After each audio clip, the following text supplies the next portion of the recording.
My name is Martin. I have been studying charisma and communication skills for 3 years straight. In today's video, I'm about to expose the 3 most common and the most powerful manipulation tactics that the manipulators use to manipulate you. And after this video will be over, I will also show you another bonus trick how you can know when someone is lying and how to defend against that. And today I am sick, so if you will see me not being that high energy as on my other videos, I am really sorry. But now, let's get to the real value ahead of us. First, we'll be talking about the 3 most common manipulation techniques known to humankind. One of the most powerful ones that we will start with is the gaslighting manipulation technique. One of the most common searches when you search up gaslighting, it is the definition of gaslighting. But gaslighting is when someone is trying to alternate your memory between events, for example. Let's say we have a very bad manipulator right here. And this manipulator is trying to manipulate one of his friends. And this friend is completely clueless about what is about to happen. And let's say our manipulator is in debt to this guy. He borrowed from him $5, let's say. But what this manipulator will do is that he will change the 5 to a 4, so he will not have to pay that one singular dollar. And I have to be honest, manipulators are most of the time very desperate people because they have nothing to their name and they are not very successful in their core heart. So that's why they will usually manipulate and go for these quick schemes just to get a better life because they don't know how to live a good life of their own. So if you could literally point your finger and say, it was $5, don't bullshit me. But if they keep saying 444, that means they're trying to gaslight you into the scenario where they would need to pay that $1 less. But the best defense I can give to you against gaslighting is let it play out. Let's say this manipulator gets the manipulation in the complete state. He will get the $4 instead of the 5. But if he tries to pull this tactic once again, this person will now be a little bit suspicious. And he will be like, with this person, why don't I remember the shit that is happening? So just let it play out maybe. If it is not such a big deal, if it is $100, yeah, then don't play it out. But if it is not such a big deal, like for example these $5, then play it out. But if the other person tries it again, then you will exactly know that, wait. That previously you said that it was $4, not 5, and now you are saying this was not, but this is it? No, I'm not believing you once again, and you will cut that friend out because he was not your friend at the beginning. And we basically use the psychological technique on these people because if you imagine if there is a reckless driver onto the street, let's say this is a steering wheel. If he goes 70 miles per hour, but the limit is 75, he will feel safe. But one day, he will go 78 and nobody caught him. So he's again good. But now, because he got 78 and he got away with it, now he'll be like, well, you know what, let's try 80. And now he's going 80 on 75. And then, if nobody caught him with 80 and he still survives, then he's gonna go 100. And then he's gonna kill someone and he will end up in jail. That's why we will use this psychological technique, because if they know that they can get away with it once, they will probably try it again and again and again. And then we will know that this person is clearly gaslighting us. After the gaslighting, let's move to guilt tripping. The guilt tripping is when someone is putting the blame on you. Let me give you an example.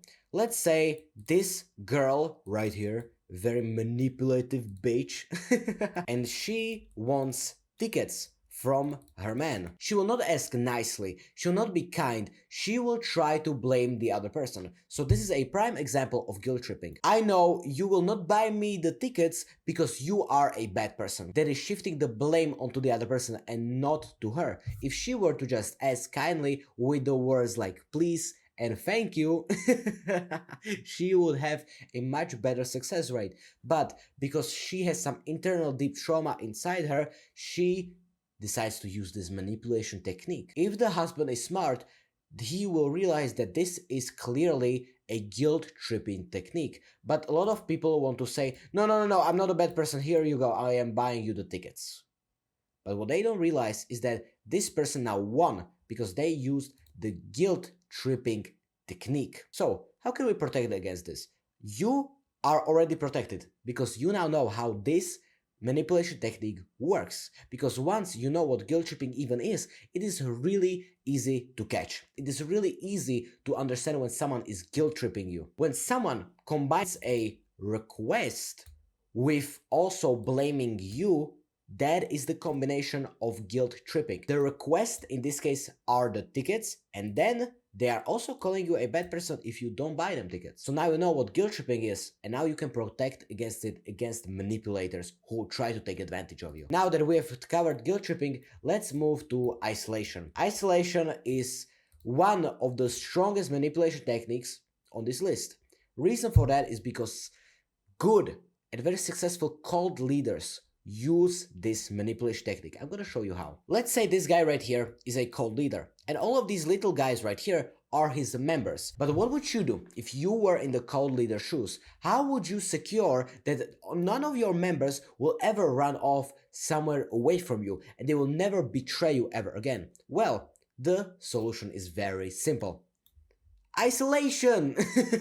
They will isolate all of their members from their families or from their friends or from the outside world. He doesn't want his followers to be getting some outside knowledge. Let's say this cult leader wants to inflict some sort of belief onto these people. For example, that Mark Zuckerberg is an alien. He will say to his members, listen, you cannot visit your family, you cannot go onto the internet, and you cannot visit your friends, you cannot visit your spouse. Suddenly, the only person these people are talking to are the cult itself and then the cult leader himself. They are all only talking about how Mark Zuckerberg is not a real human being, for example. And the cult leader is reinforcing this one belief. They have no critical thinking in this matter because they are not looking at the internet, they're not seeking any outside information from other people. So now when they will get one day into the outside world, they will start spreading that Mark Zuckerberg is not a real human being because they were isolated from other people. Also, a great example is when you are in a toxic relationship and some person will try to ritually isolate you from your friends so they will have only you to themselves. Let's say this guy is the manipulator in this situation and this girl has some really good and kind friends. Really good, really positive, really successful, very kind. But if this person is very evil, he will try to isolate her from all of her friends. He will try to gaslight her and he will try to tell her that, listen, all of your friends, they have done this, they have done that, and they have done that. And he will like whisper to her ears how bad those people are. And now suddenly she's just alone with him. And that even creates more dependency on him. Because now when she doesn't have anyone else, then she will genuinely only care about him because now he's basically her only option. The best way how we can fight against isolation is to know about isolation. Because you now know about isolation, you now can just understand when someone is trying to isolate you from the good friends. But a huge disclaimer, you will see some good friends and you will see some good people in this world. And if you have bad people around you, those very rotten fruits in your life, these good manipulators, maybe good persuaders, that's how you can call them also, they will try to get rid of these people. They will just try to get rid of them, like this.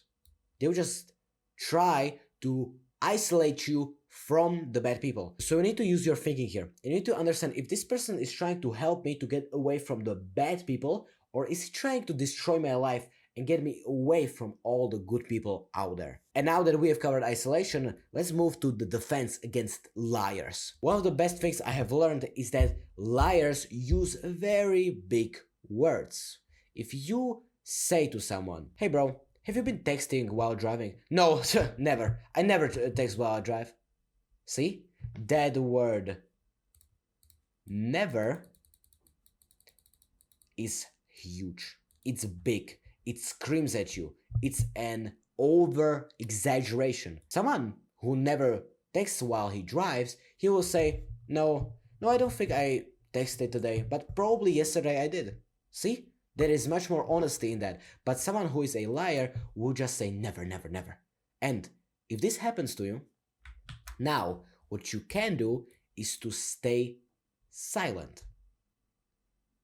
That is the best strategy that you can use. Because they will now get defensive. Because let's say there are two people talking. This guy is the normal person and this guy is the liar.